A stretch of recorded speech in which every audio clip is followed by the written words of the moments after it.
Hello friends, मैं करमजीत सिंह एक बार आप सबके लिए फिर से इंग्लिश में यूज़ होने वाले कुछ बहुत ही इंटरेस्टिंग और यूज़फुल इडियम्स और फ्रेजेस लेकर आया हूँ। फ्रेंड्स, ये तो हमें मालूम है कि हम जब भी किसी डिस्कशन में होते हैं, जब भी हम कोई कॉन्वर्सेशन कर रहे होते हैं, हम किसी डिबेट में होते हैं, तो अगर हम अपनी बोलचाल की भाषा में कुछ इडियम्स और फ्रेजेस का यूज़ अच्छे तरह से करते हैं तो हम किसी पर भी अपनी एक अच्छी छाप छोड़ सकते हैं, किसी पर भी अपना एक अच्छा प्रभाव डाल सकते हैं। तो आज हम ऐसे ही 10 इडियम्स और फ्रेजेस को सीखेंगे जिनके यूज से हम अपनी इंग्लिश को एक नए लेवल तक लेकर जा सकते हैं।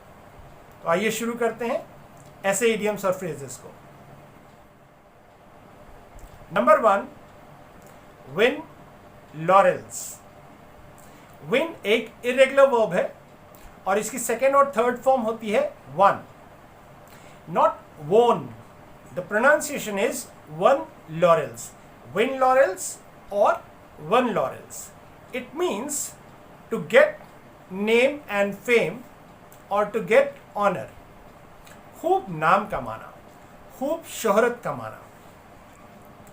जैसे कि Dhoni won laurels in cricket before taking retirement. Dhoni ने क्रिकेट में संन्यास लेने से पहले खूब नाम या खूब शोहरत कमाई। या फिर इसको हम ऐसे भी यूज कर सकते हैं, that our prime minister mister Narendra Modi has won laurels in the world. Number 2, go scot free, to escape a punishment you deserve. यानी कि किसी सजा से बच निकलना। जैसे कि if you have committed a crime you can not go scot free. अगर आपने कोई अपराध किया है तो आप सजा से बच नहीं सकते हैं। Many politicians go scot-free after doing corruption in their departments. Now, number 3 is by leaps and bounds. By leaps and bounds. It means very quickly and in very large amount. बहुत तेजी के साथ। जैसे कि his business is flourishing by leaps and bounds. इसको हम ऐसे भी यूज कर सकते हैं हिंदी में, जहां पर हम कहते हैं दिन दूनी रात चौगनी तरक्की करना। अगर मुझे कहना है कि उसका व्यापार दिन दूनी रात चौगनी तरक्की कर रहा है तो we can say that his business is flourishing by leaps and bounds. Now number 4, once in a blue moon. When something happens very rarely, then we can say that it happens once in a blue moon. जो बहुत ही कम होता है, जो शायद ही कभी कभार होता है, तो that happens once in a blue moon. जैसे कि my father goes for a movie once in a blue moon. My father goes for a movie once in a blue moon. मेरे पापा मूवी देखने शायद ही कभी जाते हैं, या मेरे पापा मूवी देखने बहुत कम जाते हैं। तो इस तरीके से हम इसका यूज कर सकते हैं। The next one is fall flat. Fall irregular verb है, इसकी सेकेंड फॉर्म फेल और थर्ड फॉर्म फॉलन। तो हम इसको ऐसे यूज कर सकते हैं, फॉल फ्लैट, फेल फ्लैट और fallen flat. When something does not have effect, when something fails to affect, जब कोई चीज अपना प्रभाव नहीं डाल पाती है, वो हो सकता है कोई आदेश हो, वो हो सकता है कोई कानून हो, वो हो सकता है कोई प्रदर्शन हो।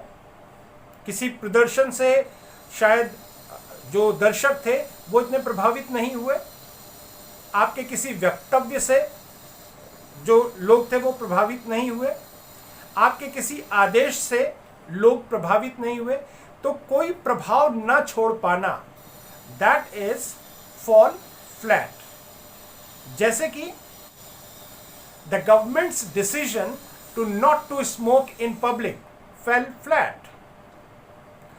लोगों के बीच में सरकार का सार्वजनिक स्थानों पर धूम्रपान न करने का आदेश कोई प्रभाव नहीं छोड़ पाया। आज भी लोग सार्वजनिक स्थानों पर उसी प्रकार से धूम्रपान कर रहे हैं। तो the order fell flat. Next, a beautiful idiom is at daggers drawn। when two persons, two parties or two nations are extremely unfriendly, extremely angry with each other, then we can say that they are at daggers drawn। जब हम कहते हैं कि उनके बीच में 36 का आंकड़ा है, बिल्कुल नहीं बनती है। जैसे कि at this time India and China are at daggers drawn। Rahul and Akhilesh were at daggers drawn। There was a time when Nitish Kumar and Narendra Modi were at daggers drawn।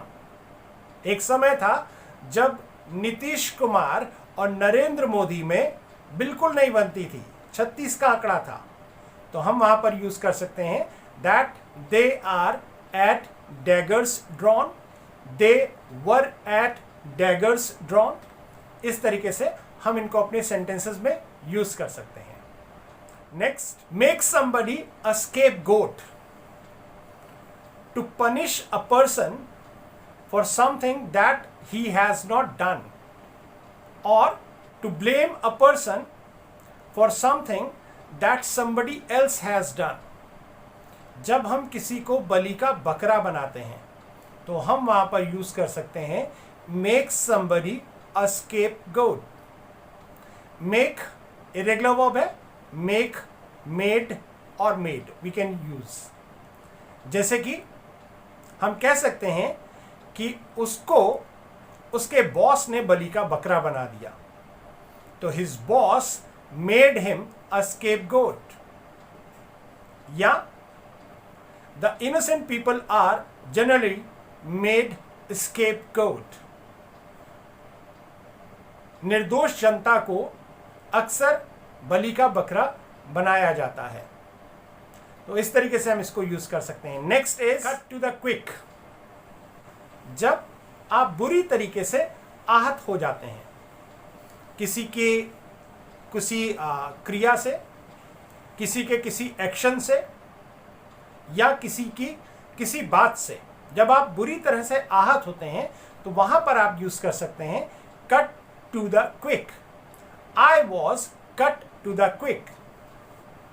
Your words cut me to the quick. आपके शब्दों ने मुझे बहुत आहत किया। तो इस तरीके से इसको हम यूज कर सकते हैं। The next one, break the ice. A beautiful phrase.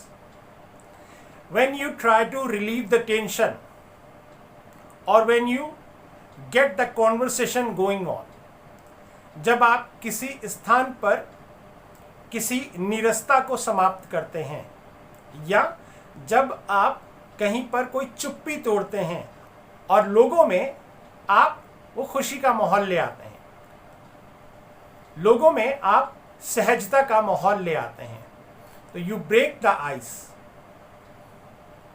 When I reached there, everybody was mum.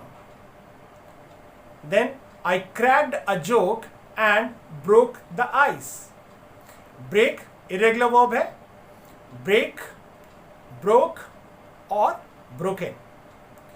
तो मैंने वहां पर एक चुटकुला सुनाया और उस नीरसता के माहौल को समाप्त किया। तो when you break the ice, you remove the tension or you remove the silence of that environment। The last one is end in a whimper or end in a smoke or end in a fiasco। when any action or when something does not have a productive or a concrete result. जैसे हम हिंदी में जब अपनी बातचीत में use करते हैं, किसी भी चीज का टाटा फेस हो जाना, पूरी तरीके से फेल हो जाना, पूरी तरीके से फ्लॉप हो जाना. जैसे कि there are many movies which end in a fiasco. बहुत सारी मूवीज आती हैं और वो दर्शकों पर अपना कोई भी प्रभाव नहीं डाल पाती हैं, पूरी तरीके से फ्लॉप हो जाती हैं. या फिर हम कह सकते हैं कि his orders ended in a fiasco. उनके आदेशों का कोई भी असर नहीं हुआ, उनके आदेश पूरी तरीके से टाटा फिस हो गए. तो इस तरीके से हम इनको यूज कर सकते हैं. तो फ्रेंड्स, इस तरीके से हम अपनी कॉन्वर्सेशन में, अपनी डिबेट्स में, अपने डिस्कशंस में इन इडियम्स और फ्रेजेस को यूज करके किसी पर भी अपना अच्छा प्रभाव डाल सकते हैं. तो दैट्स ऑल. आपको ये वीडियो कैसा लगा ये प्लीज़ मुझे कमेंट बॉक्स में ज़रूर लिखकर बताएं. Thank you everyone. Have a nice day.